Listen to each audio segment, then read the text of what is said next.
21 anos de idade eu me caso com um rapaz que era um pequeno empresário da cidade, que tem uma história muito linda também.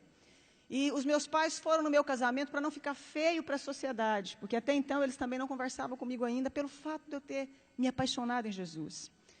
Meu casamento, então, meus pais foram. Um ano de casada, eu fico grávida e tive um aborto de 3 meses. Passa um tempo, fico grávida de novo, outro aborto eu tive. Descobriu que eu tinha falta de progesterona e que não conseguia engravidar, nem segurar gestação alguma sem remédio para engravidar. Então, eu tomo remédio, fico grávida novamente, e com 8 meses de gestação, então, eu tomo remédio, fico grávida novamente, e com 8 meses de gestação, justamente no dia que eu completo 24 anos de idade, nasce a minha primeira filha, Letícia, branquinha dos olhos azuis como o pai, linda. A minha mãe ainda era muito longe de mim, os meus pais não se aproximavam de mim pelo fato de eu estar apaixonada em Deus. E eu me lembro que a minha mãe, então, foi ao hospital porque era a primeira neta que havia chegado na casa. E neto quebranta muito o coração dos nossos avós, dos pais, né? Mamãe foi no hospital e eu me lembro que eu pensei assim, que coisa boa, que bom que a minha mãe veio aqui agora me ver a netinha, né? E eu lembro que quando a minha mãe chegou, passados uns 10 minutos, pediram a enfermeira me pediu a neném para dar banho na neném e me devolver para me ter alta. A minha mãe, então, sai do quarto, chama a minha mãe, entrega a neném, passa um pouquinho, a minha mãe sai do quarto, chamaram também meu marido, e eu fiquei sozinha. E eu ainda falei assim para Deus, que bom que nada teve que acontecer, porque a minha mãe agora voltou a falar comigo. E ela simplesmente se negava a falar comigo. Eu me lembro que naquele momento, então, entra no meu quarto a chefe da pediatria do Hospital da Mulher em Goiânia. Aquela chefe da pediatria começou a acalentar as minhas mãos como ia me dar alguma notícia. Ela disse, mãezinha, acabou de acontecer uma fatalidade. A sua filha acabou de cair do braço da enfermeira e veio a óbito. Minha primeira filha caiu do braço da enfermeira e veio a óbito. É muito fácil você levar um bebê para casa, mas você levar um caixão é muito difícil, minha querida. Mas eu queria fazer um parêntese aqui e dizer o seguinte, lembra que a minha mãe me falava que eu ia perder um filho como ela havia me perdido para Deus?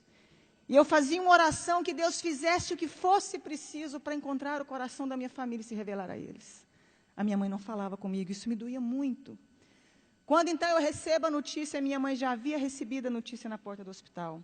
A minha mãe sobe as escadarias do hospital, entra no quarto e começa a gritar, filha, me perdoa.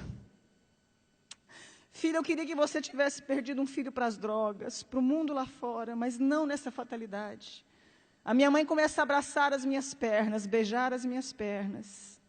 Mas foi a primeira vez que eu vi a minha mãe dizer que me amava. Foi a primeira vez que ela me deu colo. Foi a primeira vez que a minha mãe teve tempo de dizer que eu era especial e importante para ela. Foi a primeira vez que ela pôde ouvir porque eu havia escolhido caminhar com Jesus. E houve, então, ali um momento de restauração, de perdão entre eu e minha mãe. Os meus pais voltaram a falar comigo. Eu mandei fazer um exame do corpo da minha filha, porque eu já tinha tido alguns abortos. 30 dias depois, chegou o laudo do exame. Eu descobri que a minha filha havia nascido sem cálcio e sem glicose. A Letícia jamais iria andar e teria convulsões simultâneas. E a minha médica fala para mim, adota um filho, porque você não pode mais ser mãe. Mesmo com os remédios, sua filha veio com problema. E eu disse que eu acreditava num Deus capaz de mudar a nossa vida, a nossa história, a nossa sorte. Um ano depois, eu dei à luz a uma criança linda, perfeita e sadia, chamada Angélica. Faz 11 anos, mês que vem. 3 anos depois, dei à luz a Annelise, tem 8 anos hoje. Mais 3 anos, dei à luz ao Cirino Júnior. Todos perfeitos e sadios. Se eu acabasse aqui a minha história, você já poderia dizer que esse Deus é maravilhoso. Eu fui impedida de fazer faculdade porque eu apaixonei em Jesus. Eu lembro que eu escutava uma frase muito comum, que eu ia casar com um pé rapado e com um Zé Ninguém. Com um homem sem futuro, porque não existiam pessoas prósperas no meio que eu convivia. Me casei com meu esposo, ele era um pequeno empresário de fato. Veio o plano real naquela época, os meus pais perderam tudo. A minha irmã, que doutorou na Itália, foi trabalhar, não deu conta de exercer a profissão dela. Os meus irmãos todos ficaram desestruturados junto com os meus pais. E Deus levanta o meu marido com grande prosperidade. Deus começou a honrar um rapaz que até hoje tem a 4ª série colegial. E é considerado o maior empresário no ramo de carro no estado de Goiás. Deus começou a honrar o meu esposo de uma forma sobrenatural. Eu que não tive como me formar, fazer o meu curso superior, comecei então a pedir a Deus que me ensinasse a mexer com o nosso ramo de atividade. Então comecei a trabalhar com carro com meu marido. Hoje nós temos um grupo de 4 empresas de carro, temos uma fábrica que eu desenho, sonho com os modelos das roupas, acordo e desenho, fabrico, tem uma grife com meu nome.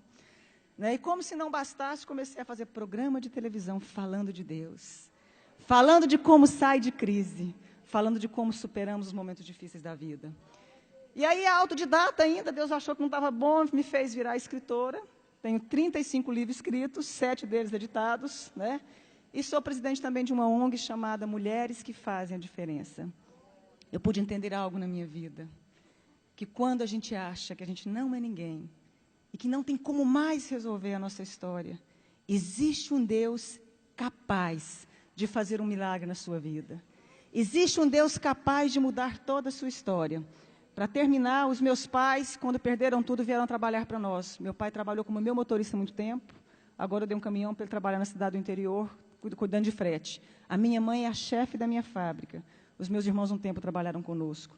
Todos eles vieram trabalhar conosco.